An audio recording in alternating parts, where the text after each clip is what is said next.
Well, hi, everybody. Welcome back to another client-side chat. We have Wyatt Bradbury, who is HSE Advisor with Hitachi Rail. So, hey, Wyatt, how you doing? Hey, thanks for having me. Excited to be here. Absolutely. Always a pleasure. So, just a reminder, you can follow us on our social media platforms, LinkedIn and Facebook, and YouTube and Vimeo for our video channels as well. So, a couple of things, Wyatt. I mean, many people don't know how we actually met each other, which was at Leadership Conference several years ago. Dan Hopwood actually was the guy there who started talking to you, and it was Matt Law, about some of the insights and things that we were talking about with leadership at that time. So that was pretty cool. Ever since then, I know I've read your articles and read some things that you've done and used this stuff in practice. So it's very good stuff. So thanks for your contribution to the profession itself. Yeah, absolutely. Well, and I appreciate your really your mentoring and your leadership and your guidance. And there's a lot that myself and Matt and others have done to kind of follow in your footsteps and in some ways use you as a launching pad. So I absolutely appreciate that. Well, I like that. As long as I'm used as a launching pad, that's a good thing. But I thank you very much for that. So people are really here to hear more or less about what we want to talk about today. So the questions I've been posing with folks is, we've come through this COVID time and everything like that, and I really would like to steer the conversation more away from that because it does mean, as safety professionals, we're certainly going to be challenged in different ways.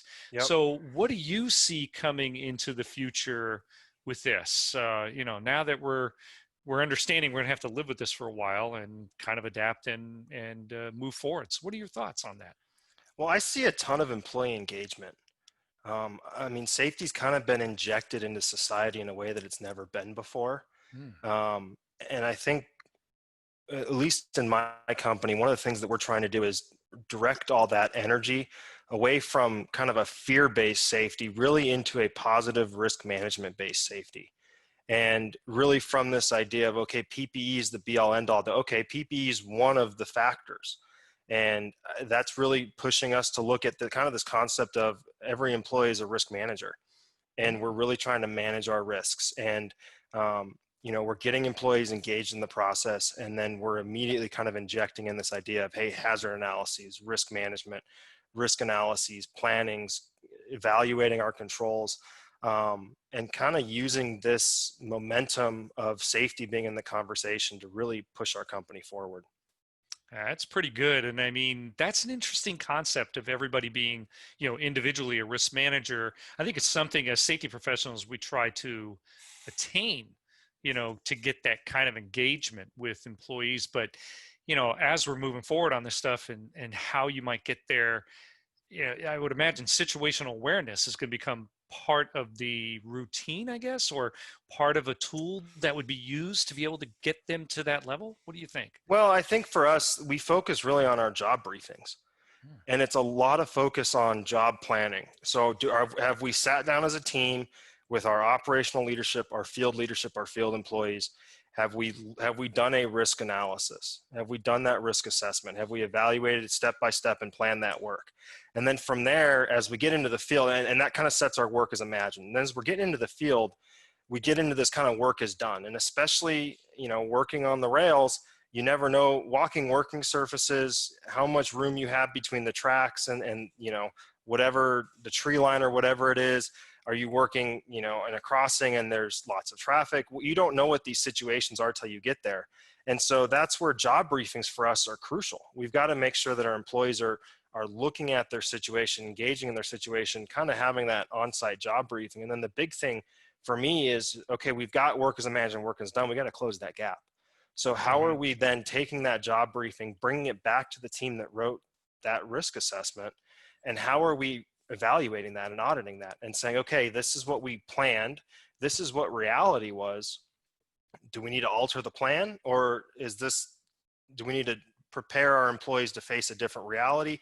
How do we need to approach that? So I think situational awareness is one part of it, but I think a lot of it is just building a pattern of continual improvement, a pattern of continual conversation into uh, in, into our process.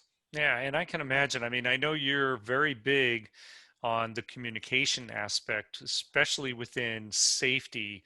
I know one of your areas that you've become quite known for is the communication across the various generations that we have, and how technology has really created a quote unquote major gaps. Now, I say quote unquote because you've proven quite well that it's really not that, it's really other things.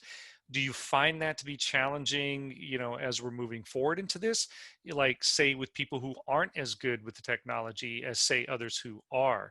It's really the embracement of technology as maybe closing some of the communication gaps that we have. What are your thoughts on that with regard to how we're moving forward with safety? Yeah, I don't think technology is as big as factor as everyone wants it to be. In some ways, it's kind of a scapegoat. We need Mhm. we need something to pin the issue on. I think the issue is that we haven't trained our people how to communicate, and we haven't educated people in how to communicate, and fundamentally taught people, hey, this is how we need to communicate. I know they bring up the topic of three-way communication, but beyond whatever training they've given it in, it's never really implemented. Unless you're in the military, that's the only time it ever really sticks. Right. And I think that's kind of the key. When I came out of college, I was communicating a certain way because that's what the system and what the culture had kind of given me and trained me for. But as I came into the workplace, it was a totally different situation, and I struggled a lot because I I didn't pick up on the differences, and no one explained the differences. It wasn't understood. So I think the key is really, are we looking at our communication, whether it's the methods, whether it's the styles, whether it's just what the procedures are, how, when. Frankly, I think technology, it's a piece of it, but it's a piece that I think can be overcome by just getting people together and having just basic conversations and trying to understand one another. And I think it comes down to, are you working towards learning, or are you trying to communicate to respond? It's kind of like an argument with your spouse. Are you listening to respond, or are you listening to understand and listening to learn? Yeah, gotcha.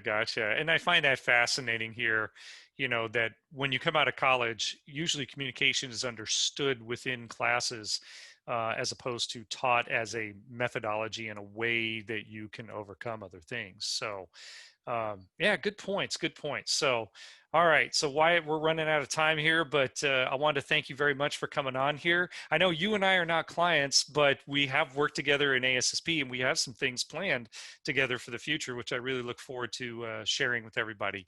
But if you're up for it, we wouldn't mind having you back again in the future. That sound good? Absolutely. This was a lot of fun. Thank you. Okay. Thanks, Wyatt. Take care. We'll talk soon.